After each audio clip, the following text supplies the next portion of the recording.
Hi students, welcome back to my channel Sanskrit Vak by SK. మనం ఈరోజు ఈ వీడియోలో డిస్కస్ చేసుకోబోయేటువంటి topic Telangana inter second year సాంస్క్రిట్కి సంబంధించినటువంటి గద్య భాగంలోని వెరీ షార్ట్ ఆన్సర్ క్వశ్చన్స్.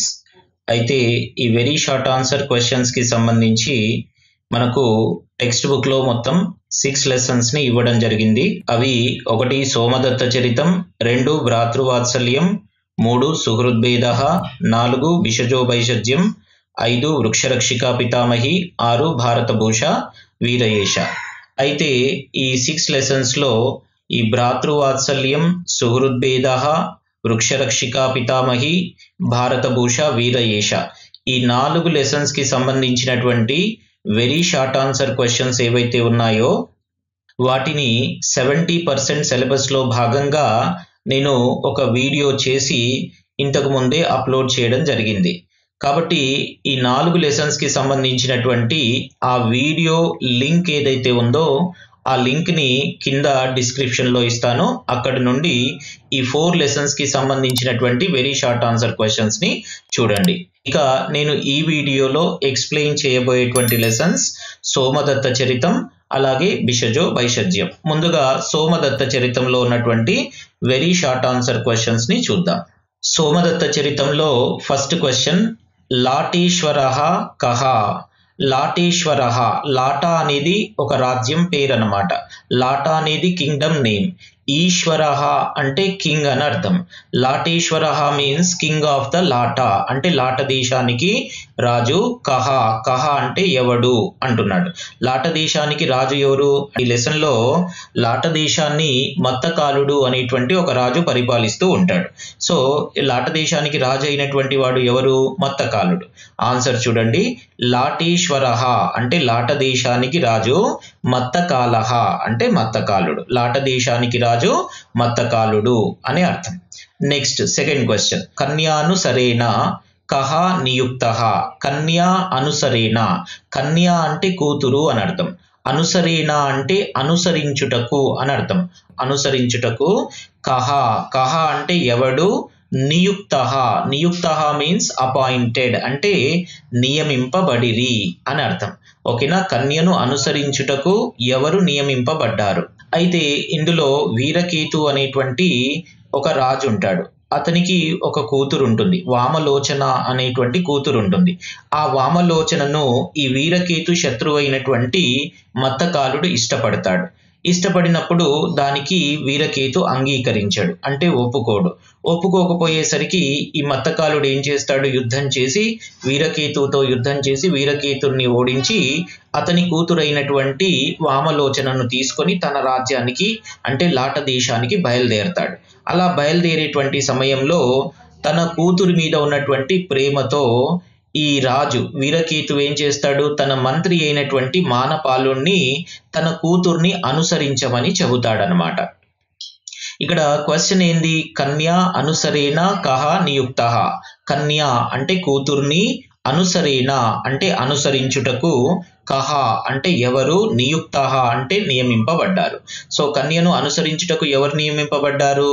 కన్యానుసరేణ అంటే కన్యను అనుసరించుటకు మానపాలః, మానపాలః అంటే మానపాలుడు, నియుక్తః అంటే నియమింపబడ్డాడు, అంటే వీరకేతు మంత్రి అయినటువంటి మానపాలుడు నియమింపబడతాడు. నెక్స్ట్ థర్డ్ క్వశ్చన్ ఏంటి? కుపితః మత్తకాలః కేన యోద్ధుం అభ్యగాత్? కుపితః, కుపితః అంటే కోపగించినటువంటి, మత్తకాలః అంటే మత్తకాలుడు, కేన, కేన అంటే ఎవరితో, యోద్ధుం అంటే యుద్ధము చేయుటకు, అభ్యగాత్ అంటే వచ్చాడు. ఓకేనా? కోపగించినటువంటి మత్తకాలుడు ఎవరితో యుద్ధం చేయుటకు వచ్చాడు అంటున్నాడు. అయితే ఈ లెసన్లో చివరికి ఈ వీరకేతు యొక్క మంత్రి అయినటువంటి మానపాలుడికి అలాగే వీరకేతుని అపహరించి తీసుకొని వెళ్తున్నటువంటి మానపాలుడికి యుద్ధం అనేటువంటిది జరుగుతుంది. ఇక్కడ క్వశ్చన్ ఏమని అడుగుతున్నాడు? కుపితః మత్తకాలః కోపగించినటువంటి మత్తకాలుడు, కేన యోద్ధుం ఎవరితో యుద్ధము చేయుటకు, అభ్యగాత్ అంటే వచ్చాడు. ఎవరితో యుద్ధం చేయడానికి వచ్చాడు? అంటే వీరకేతు మంత్రి అయినటువంటి మానపాలునితో. ఆన్సర్ చూడండి, కుపితః. కుపితః అంటే కోపగించినటువంటి, మత్తకాలః మత్తకాలుడు, మానపాలేన అంటే మానపాలునిచే, యోద్ధుం అంటే యుద్ధము చేయుటకు, అభ్యగాత్ అంటే వచ్చెను. కోపగించినటువంటి మత్తకాలుడు మానపాలునితో యుద్ధం చేయుటకు వచ్చెను అని అర్థం. నెక్స్ట్ సెకండ్ లెసన్ చూడండి, భిషజో వైషజ్యం. ఈ భిషజో వైషజ్యంలో వెంకట్రావు అనేటువంటి ఒక వైద్యుడు ఉంటాడు. అతని తండ్రి పేరు సుబ్బయ్య శాస్త్రి. అలాగే ఇతనికి ఒక స్నేహితురాలు కూడా ఉంటుంది. ఎవరు ఆమె అంటే, ఇతనితో పాటుగా వైద్య విద్యను అంటే మెడిసిన్ ని చదివినటువంటి మంజుహాసిని అనేటువంటి ఒక స్నేహితురాలు ఉంటుంది. ఇందులో మొదటి క్వశ్చన్ చూడండి, వెంకటరావః కీదృశే కుటుంబే ఉద్భూత్. వెంకటరావః అంటే వెంకట్రావు, కీదృశి. కీదృశి అంటే ఎలాంటి అని అర్థం. సో ఎటువంటి, కుటుంబే. కుటుంబే అంటే కుటుంబంలో, ఉద్భూత్ అంటే జన్మించాడు. వెంకట్రావు ఎటువంటి కుటుంబంలో జన్మించాడు. అయితే ఈ లెసన్ లో వెంకట్రావు అనేటువంటి వాడు ఎలాంటి కుటుంబంలో జన్మిస్తాడు? నిరుపేద కుటుంబంలో జన్మిస్తాడు. ఆన్సర్ చూడండి, వెంకటరావః అంటే వెంకటరావు, నిర్ధన కుటుంబే అంటే పేద కుటుంబంలో, నిరుపేద కుటుంబంలో, ఉదభూత్ అంటే జన్మించాడు. వెంకటరావు నిర్ధన కుటుంబంలో అంటే పేద కుటుంబంలో జన్మించాడు అని అర్థం. నెక్స్ట్ సెకండ్ క్వశ్చన్, వెంకటరావస్య పితుః నామ కిం. వెంకటరావస్య అంటే వెంకటరావు యొక్క పితుః. పితుః అంటే తండ్రి అని అర్థం. పితుః నామ అంటే తండ్రి పేరు, కిం. కిం అంటే ఏమి. వెంకట్రావు యొక్క తండ్రి పేరు ఏమిటి అంటున్నాడు. అయితే ఈ వెంకట్రావు యొక్క తండ్రి పేరేంటి? ఇంతకు ముందు చెప్పినట్టుగా సుబ్బయ్య శాస్త్రి. ఆన్సర్ చూడండి, వెంకటరావస్య అంటే వెంకటరావు యొక్క పితుః నామ అంటే తండ్రి యొక్క పేరు, సుబ్బయ్య శాస్త్రి అంటే సుబ్బయ్య శాస్త్రి. వెంకట్రావు యొక్క తండ్రి పేరు Subbaiah Shastri. Next third question, బిషాంగన. బిషక్ అంటే వైద్యుడు అని అర్థం. అంగన అంటే స్త్రీ అని అర్థం. బిషాంగన అంటే వైద్యురాలు అని అర్థం. అంటే వైద్య వృత్తికి చెందినటువంటి స్త్రీ ఎవరైతే ఉంటారో ఆమెను బిషాంగన అంటారు. అంటే వైద్యురాలు అని అర్థం. సో బిషాంగన అంటే వైద్యురాలు, కా అంటే ఎవరు, వైద్యురాలు ఎవరు.